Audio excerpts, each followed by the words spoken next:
이 말씀 같이 함께 교독하겠습니다. 요나서 4장 1절부터 보겠습니다. 요나가 매우 싫어하고 성내며 여호와께 기도하여 이르되 여호와여 내가 고국에 있을 때 이러하겠다고 말씀하지 않았나이까. 그러므로 내가 빨리 다시스로 도망하겠사오니 주께서는 은혜로우시며 자비로우시며 노하기를 더디하시며 이내가 그치사 뜻을 돌이켜 재앙을 내리지 아니하시는 하나님이신 줄을 내가 알았음이니이다. 여호와여 원하건대 이제 내 생명을 거두어 가소서. 사는 것보다 죽는 것이 내게 나음이니이다 하니 여호와께서 이르시되 내가 성내는 것이 옳으냐 하시니라. 요나가 성읍에서 나가서 그 성읍 동쪽에 앉아 거기서 자기를 위하여 초막을 짓고 그 성읍에 무슨 일이 일어났는가를 보려고 그 그늘 아래 앉았더라. 하나님 여호와께서 박농쿨을 예비하사 요나를 가리게 하셨으니 이는 그의 머리를 위하여 그늘이 지게 하며 그의 괴로움을 면하게 하려 하심이었더라. 요나가 박농쿨로 말미암아 크게 기뻐하였더니 하나님이 벌레를 예비하사 이튿날 새벽에 그 박넝쿨을 갉아먹게 하심에 시드니라. 해가 뜰 때 하나님이 뜨거운 동풍을 예비하셨고 해는 요나의 머리에 쪼임을 요나가 혼미하여 스스로 죽기를 구하여 이르되 사는 것보다 죽는 것이 내게 나으니라 하니라. 하나님이 요나에게 이르시되 내가 이 박넝쿨로 말미암아 성내는 것이 어찌 옳으냐 하시니 그가 대답하되 내가 성내어 죽기까지 할지라도 옳으니이다 하니라. 여호와께서 이르시되 내가 수고도 아니하였고 재배도 아니하였고 하룻밤에 났다가 하룻밤에 말라버린 이 박농쿨을 아꼈거든. 같이 읽습니다. 하물며 이 큰 성읍 니느웨에는 좌우를 분별하지 못하는 자가 12만 명이요 가축도 많이 있나니 내가 어찌 아끼지 아니하겠느냐 하시니라. 아멘. 오늘 말씀 제목은 이것만 된다면 이라고 하는 제목을 가지고 하나님의 말씀 보겠습니다. 오늘 아침 제가 출근하는데 갑자기 전화를 받았습니다. 정요한 목사님이 몸살이 나갖고 병원에서 사람 접촉을 피하라고 한다고 어떡할까요? 해갖고 뭐 할 수 없이 제가 해야죠 하고서 이제 설교를 이어받았습니다. 제가 설교는 새벽 기도 때 기도하면서 준비하는데 갑자기 받은 거라서 길을 걸어가면서 기도하는 마음으로 하나님 무슨 말씀을 이번엔 전하면 될까요?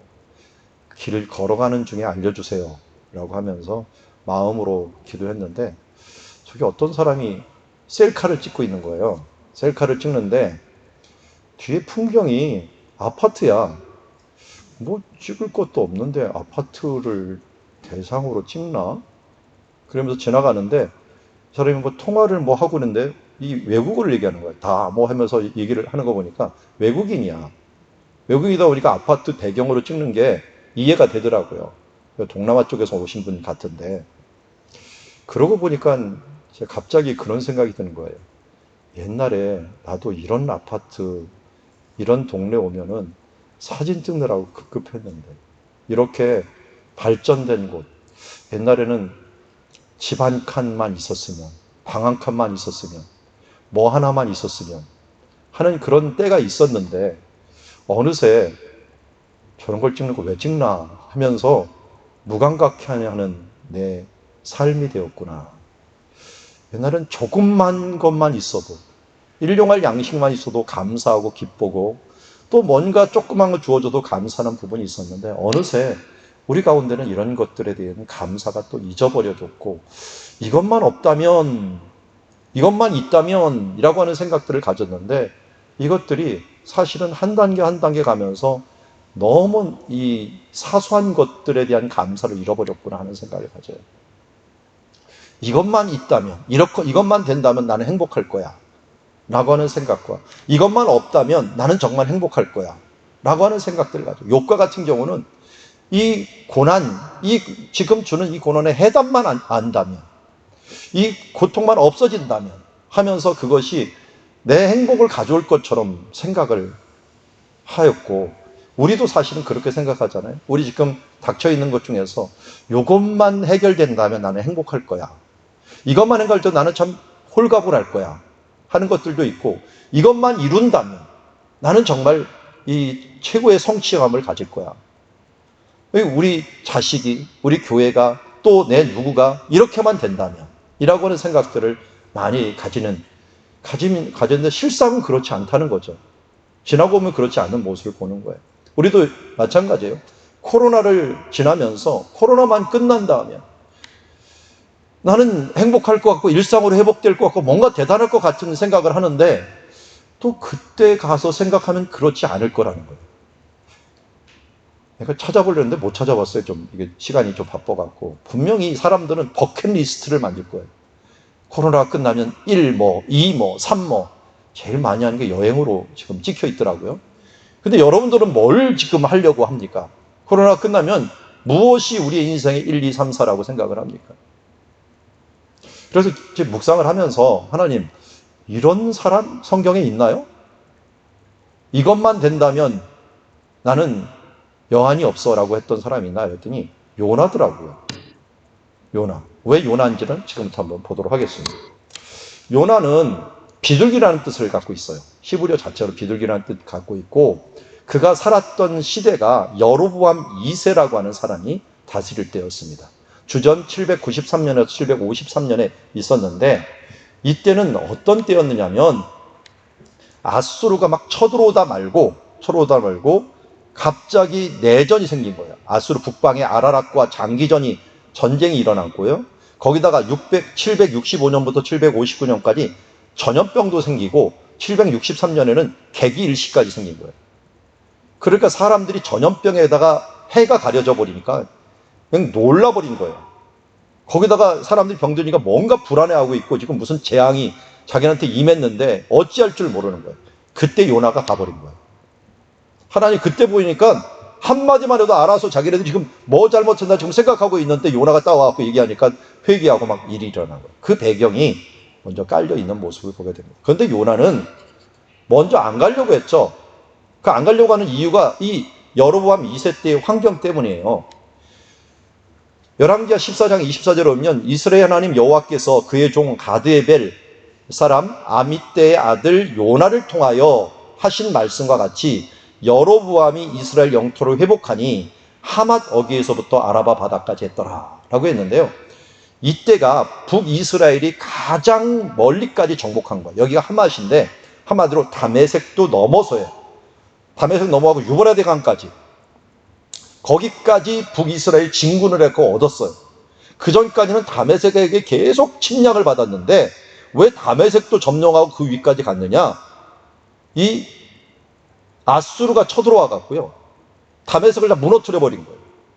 무너뜨리고 그 다음 북이스라엘로 오려고 했는데 내전이 일어나 버린 거야. 그래서 철수. 그러니까 다메섹이 비어버린 거예요.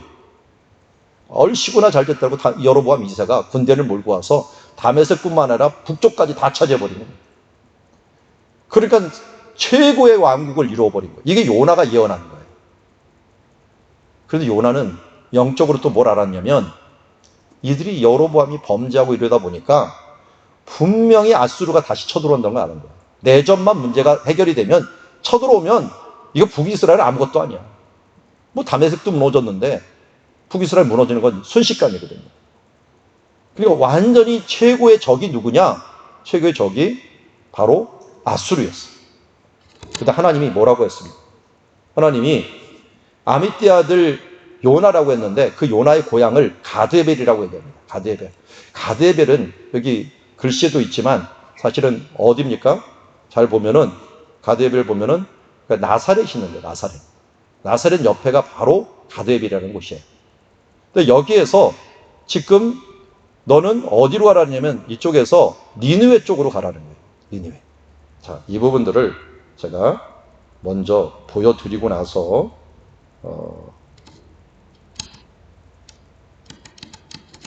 자, 이걸로 한번 보여드리도록 하겠습니다. 자, 우리 교회에 있는 곳이 있는데 교회부터 한번 보여드릴게요.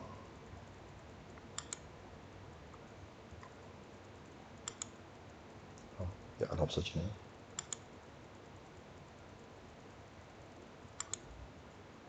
죄송합니다.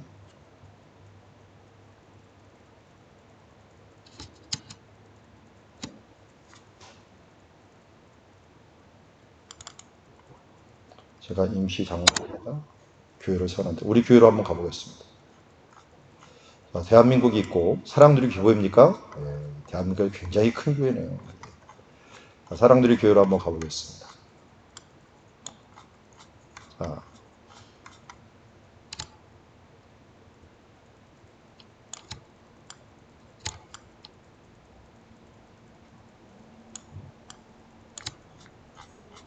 자, 우리 여기 있죠 지금? 보입니까? 예. 여기서 지금 요나 고향까지 한번 가보겠습니다. 요나 고향이 갈릴리에 있으니까 가드에벨이죠. 가드에벨까지 가겠습니다. 아이고 빨리 가네요. 8,000km입니다.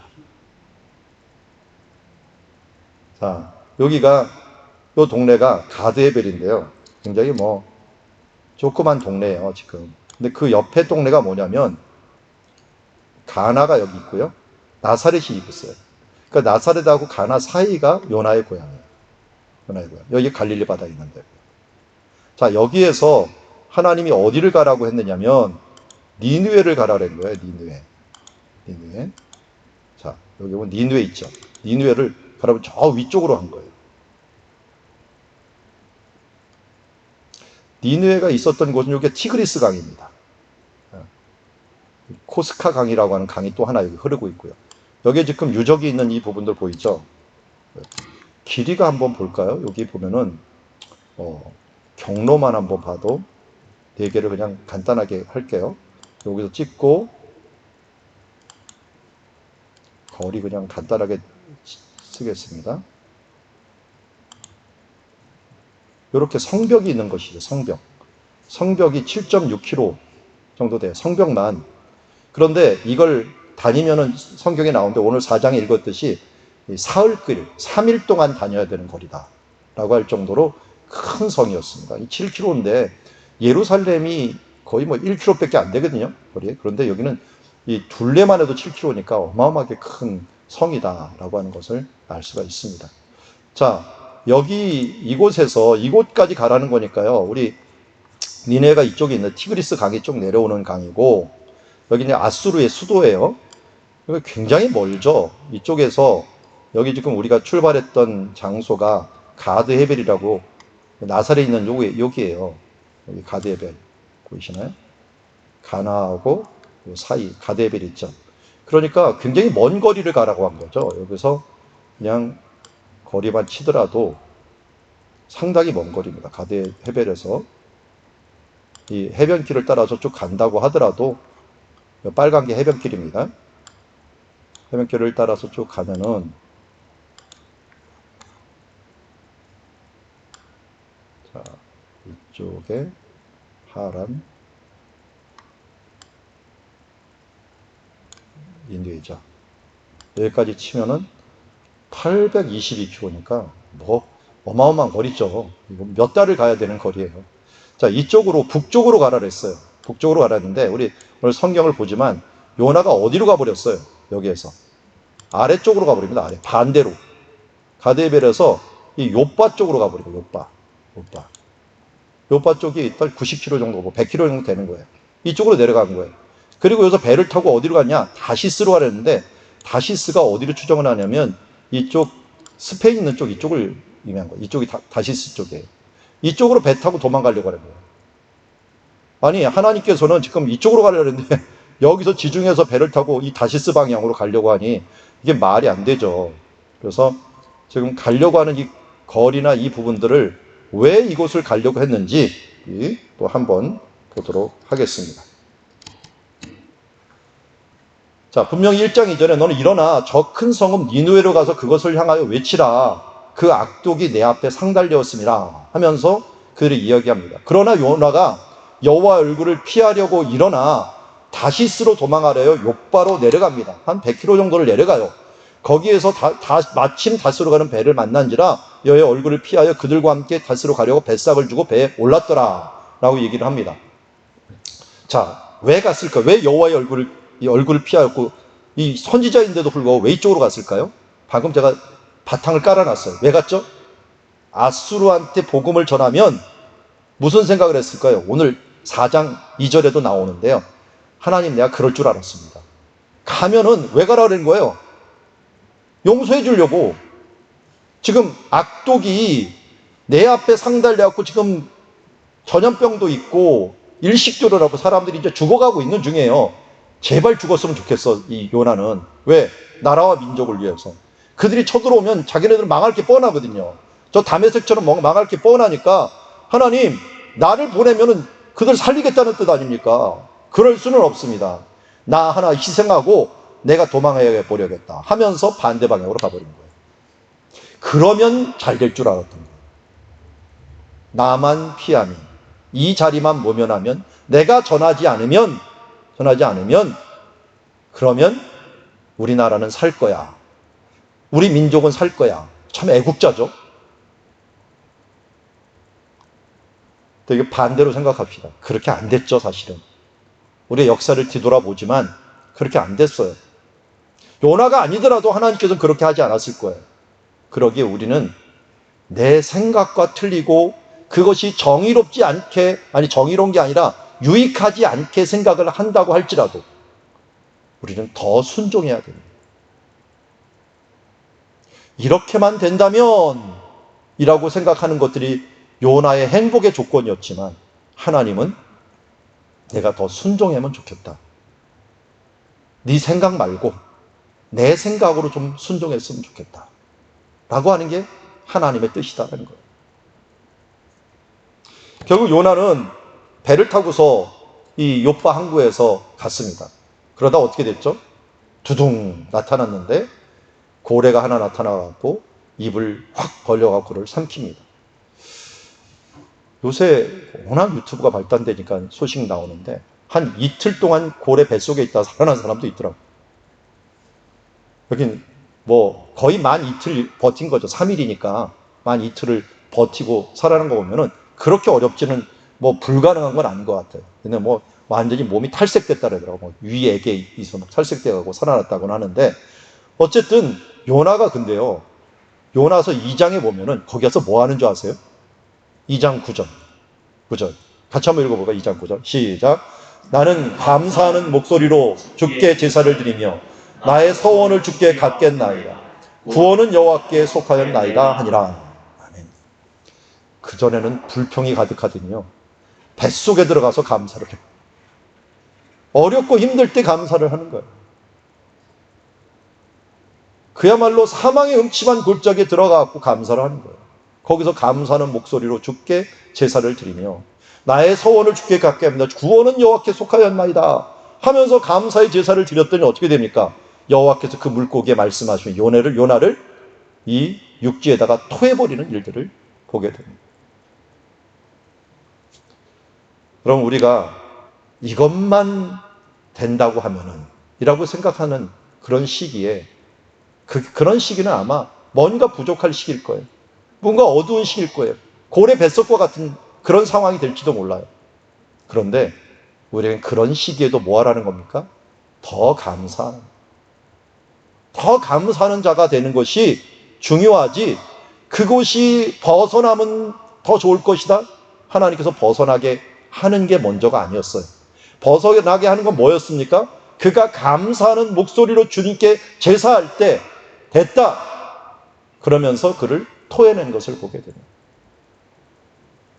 우리의 삶들 가운데 이 코로나 가운데서 이것만 되면 저것만 되면이라고 생각하는 우리들의 삶들이 너무나 많이 있고, 우리의 인생에서 이것만 성취하면 저것만 성취하면, 이것만 없어진다면, 저 사람만 없어진다면, 내게 이런 방해물만 없다면 이라고 생각하는 그 순간 우리는 감사를 잃어버립니다.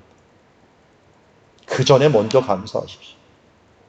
아무것도 보이지 않고 정말 더 이상 빛이 내게 보이지 않을 것이라 같은 이런 요나와 같이 답답한 마음들이 있을지라도 그 가운데 감사하는 목소리로 주께 제사를 드릴 때 하나님께서는 그를 토해서 이제 다시 일할 수 있도록 만들어 주신다 하는 것을 우리에게 말씀하고 있습니다. 결국 그는 토한 바 되어서 니느웨로 가게 됩니다. 저는 개인적으로 방금 전에 제가 이제 인터넷 녹화를 좀 하고 왔는데 어디에서 토했을까? 어느 해안에서 토했을까? 저는 한 가이사랴 정도에서 토하지 않았을까 하는 생각이 들어요. 그럼 요나가 구약에서 처음이자 마지막으로 이방인에게 복음 전한 사람이거든요. 그런데 욥바에서 똑같이 이방인에게 복음 전하러 간 사람이 베드로예요. 베드로가 어디로 갔죠? 가이사랴로 갔어요. 가이사랴 고넬료에게 갔죠. 아마 요나도 그 정도의 토한바 돼갖고 거기에서 터덜터덜 걸어갖고 니느웨 가지 않았을까 하는 생각이 갑니다. 그러니까 하나님께서 요나라고 하는 사람과 베드로라는 사람이 똑같이 아름다운 소식을 전하는 자로 선택을 해주거든요. 이방인에게 전하는 자. 그래서 욥바가 아름답다라는 뜻이에요. 아름답다. 그래서 아름다운 소식을 선포하려고 갑니다. 그래서 요나서 3장은요, 이 재소명이에요. 다시 소명을 주는 거예요. 베드로도 2번 소명을 받았잖아요. 요번에 베드로는 어떻게 욥바에서 세 번째 소명을 받는 거나 마찬가지죠. 이제 이방인에게. 그 전께는 사람 낳는 어부가 되라, 내 양을 치라 라고 했고, 이번에는 너 이방인에게 복음을 전하라 라고 하는 사명을 받고 지금 또다시 움직여가는 것과 요나가 움직이는 것 같았어요. 요나가 드디어 도착을 했습니다. 도착을 해서 3장에 보면 요나가 여호와의 말씀대로 일어나 니느웨로 갔습니다. 니느웨는 사흘 동안 걸을 만큼 하나님 앞에 큰 성읍이었어요. 사흘 동안. 하루, 이틀, 사흘, 3일을 걸어야 되는 곳이에요. 그런데 얼마 걸었어요? 4절에 보니까 하루 동안 다니며 외쳐 이르되 40일이 지나면 니느웨가 무너지리라. 아니, 너무 간단하죠? 너희 무너질 거야. 40일이 지나면 무너질 거야. 하면서 그것도 하루만 저 외쳐 이르렀지만 근데 이 성실성과 진실성이 보이지 않아요. 들으려면 듣고 말라면 말아 하는 식으로 아마 그냥 전했을 것 같아요. 그런데 니느웨 사람들이 하나님을 믿고 금식을 선포하고 높고 낮은 자를 막론하고 굵은 베옷을 입고요. 왕도 6절에 보면 이 왕도 이 말을 듣고 모두 금식을 선포하고서 야, 우리가 망한다고 한다. 빨리 기도하자. 아니, 이스라엘에서는 선지자를 그렇게 보내도 꿈쩍을 안 하는데 여기는 지나가다 한마디 들었는데도 불구하고 모두 다 외계의 운동을 벌어줍니다. 물론 하나님께서 그들 가운데 가난한 마음을 주시고 그야말로 두려운 마음을 주시니까 이것이 일어났겠죠. 근데 요나는 이렇게 회개가 운동이 일어나는 걸 보면서 정말 깜짝 놀랐어요. 자기는 조금 전했거든요. 근데 이 사람들이 너무 많이 회개를 합니다. 나는 이 정도만 하면 되겠지라고 했는데 하나님은 더 놀랍게 이야기합니다. 하나님 뭘 원한 걸까요? 내가 더 전했어야 되는 거 아니냐? 더 많이 전해. 그게 뭡니까? 오늘 요나가 여기 보면 매우 싫어하는 거예요. 이 사람들이 회개하니까 너무 싫어해버렸어요. 지금 뭘로 본 거예요? 이 사람들을 하나의 적으로만 본 거예요. 하나님 뭘로 봤어요? 이 뒤에 보면은 뭘로 봤어요? 보면은 하물며 이 큰 성읍 너희는 좌우를 분별하지 못하는 자가 12만 명이요 가축도 많이 있나니 내가 어찌 아끼지 않겠느냐. 하나님이 아끼는 걸 같이 아끼지 아니하고 하나님이 아끼는 거하고 내가 아끼는 거하고 틀려버린 거예요. 초점이 틀린 거예요. 인간적인 눈으로만 바라보니까 더 전파하지 않는 거예요. 내가 미워하는 사람, 저 사람은 절대 복음 안 믿었으면 좋겠어. 듣지 않았으면 좋겠어. 할 수 없이 전해라고 하니까 그것도 마지못해갖고 너 교회 갈래? 안 갈래면 말고. 이렇게 얘기했는데 갑자기 눈 떠갖고 나 갈래 이렇게 얘기하니까 아니 왜 가?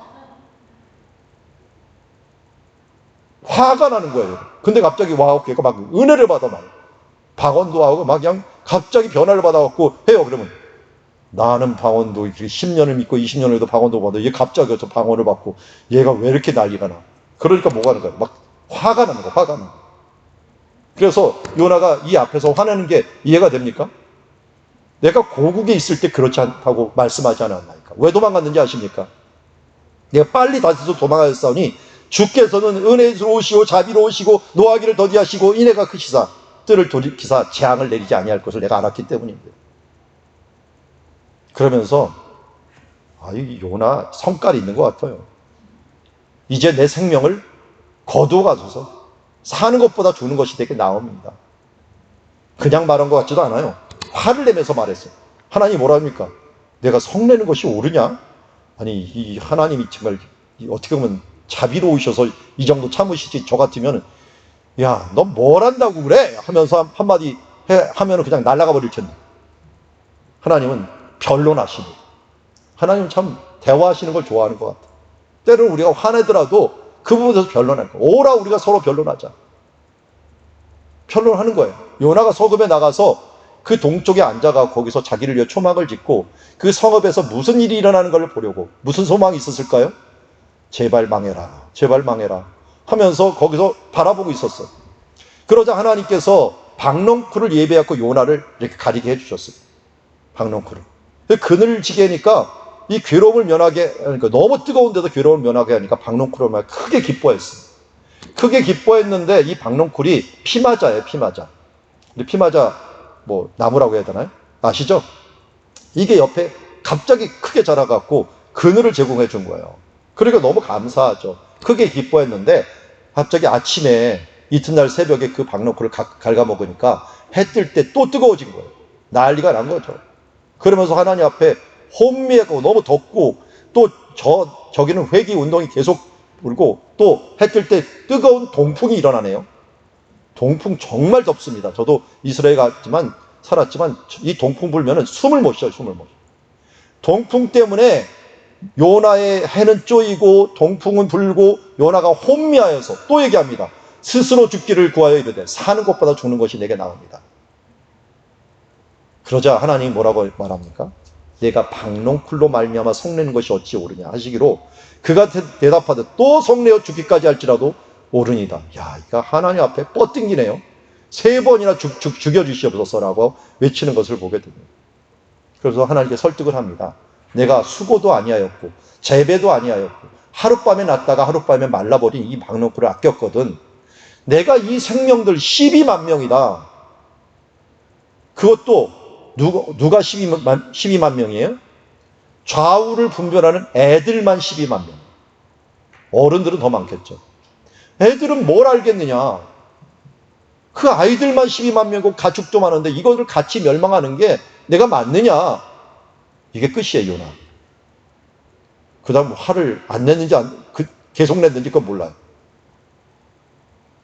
근데 요나의 모습에는 뭡니까? 이거 하나만 있었다면 이라고 하는 생각이 많이 있었어요. 첫 번째, 내가 도망간다. 내 나라는 안전할 거야. 또 내 안에서 이 고래 뱃속에서 이 물고기 뱃속에서 내가 나간다면 나는 참 감사할 거야. 또 그곳에 가고 내가 전했지만 이 니느웨가 그냥 망했으면 나는 더할 나위가 없어. 이런 식의 생각을 가지고 있었어요. 그러면 행복할 거야 라고 했지만 하나님은 생각이 계속 반대였어요. 내 생각에 맞지 않도록 순종하기를 원했고 어렵더라도 감사하기를 원했고 내가 전하고 싶지 않다도 전파하기를 원했던 것들을 우리에게 말씀하고 있습니다. 자, 예수님을 한번 보십시오.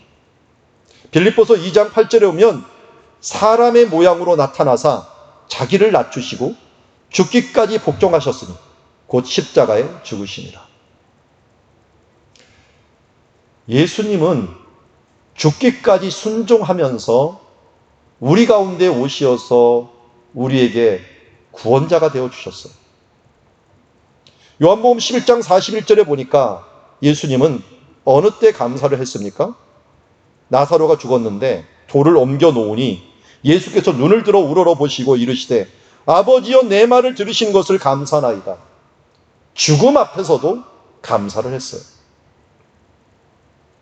사도 바울은 우리에게 뭐라고 얘기합니까? 디모데후서 4장 2절에 너는 말씀을 전파하라.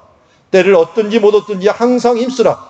범사의 오래 참음과 가르침으로 경책하며 경계하며 권하라 라고 말씀하고 있습니다. 요한복음 사도행전 1장 8절에 우리가 말씀합니다. 오직 성령이 너희에게 임하시면 너희가 권능을 받고 예루살렘과 온 유대와 땅끝까지 이르러 내 증인이 되리라 라고 말씀하십니다. 증인으로서 사는 삶, 그것은 내 생각을 버리는 데부터 시작을 합니다. 요나가 힘든 것은 요나가 힘들었던 것, 욥이 힘들었던 것, 욥도 요나도 똑같은 말을 해요. 차라리 죽는 것이 낫사오며 라고 하는 말을 하는데 하나님의 마음을 헤아려 볼 생각을 하지 아니하고 내 생각에 갇혀 있다 보면은 이것만 된다면 나는 더할 나위가 없어라고 하는 생각을 가지고 계속 살아가는 한 우리는 주님의 뜻을 이룰 수도 없고 감사할 수도 없고 사명을 이룰 수도 없습니다. 이것만 된다고 말하기 전에 주의 뜻이 무엇인지를 알고 주님의 말씀이라면 내가 순종하겠습니다. 예수님께서 죽기까지 순종하신 것처럼 나도 주님께 순종하겠습니다. 그 뜻으로 내게 알려주시옵소서. 성령님께 차라리 그 뜻을 알도록 기도하고 내가 어렵고 힘들더라도 하나님 내가 이 어려움 중에 내가 감사하며 찬양하기를 원합니다. 여러분 제가 말씀드렸죠. 욥이 가장 최고의 예배, 가장 하나님께 드렸던 최고의 예배가 언제였습니까? 그가 모든 것을 다 빼앗기고 나서 하나님 앞에 옷을 찢고 엎드리며 하나님께 엎드려서 예배하며 경배하여 그랬대요. 모든 것이 주께로 왔사오매 주께로 가리이다 하면서 하나님께 예배하고 경배하는 그 모습, 그것이 어떻게 보면은 그가 가지고 있을 때보다 그가 최고의 영광을 누렸을 때의 예배보다 그 예배가 하나님 앞에 가장 귀한 예배였다 하는 부분들을 우리가 알게 됩니다. 어려울 때일수록, 코로나일수록, 지금 미국 되는 거 보니까요, 코로나 이후로 경제가 엉망이 돼갖고 문제가 막 일어나고 있어요. 우리는 위드 코로나고 하지만 이 뒤에 일어날 일들은 상상하지 못합니다. 경제학자가 오늘도 뉴스에 하는 걸 봤는데요. 2-3년 이내에, 앞으로 2-3년 이내에 자영업자들이 가장 힘든 시기가 될 것이다. 코로나 기간 동안은 그나마 자영업자들이 국가에서 보조도 받았지만 이제 코로나 끝난 다음부터는 그 부분들을 메꿔나가고 행해야 되는데 이 부분들을 우리나라는 무료로 준 게 아니라 대부분 빚을 지고 하는 일들이 많았기 때문에 더 힘든 일들이 될 것이라는 거예요. 사회가 더 힘들어지고 지금 당장 뭡니까? 기름값이 오르고 있고 이 경제가 막 뒤틀리고 있고 대공황이 올지 모르는 그런 상황들이 우리 가운데 또 오고 있는 것을 보게 됩니다. 지금 감사하지 못하면 앞으로도 감사하지 못합니다. 우리는 어렵고 힘든 고래 뱃속과 같은, 물고기 뱃속과 같은 상황이 있을지라도 감사하며 감사의 예배를 드릴 수 있는 사람이 되기를 원합니다. 그뿐만 아니라 우리에게 주어진 사명들, 내 생각 버리고 때를 얻든지 못 얻든지 증인의 삶들을 살아서 하나님께 영광 돌리는 주님의 자녀. 그래서 이것만 된다면이 아니라 그럼에도 불구하고의 신앙을 가지고 주 앞에 찬양하며 나아가는 주의 자녀들이 되기를 주의 이름으로 축원합니다.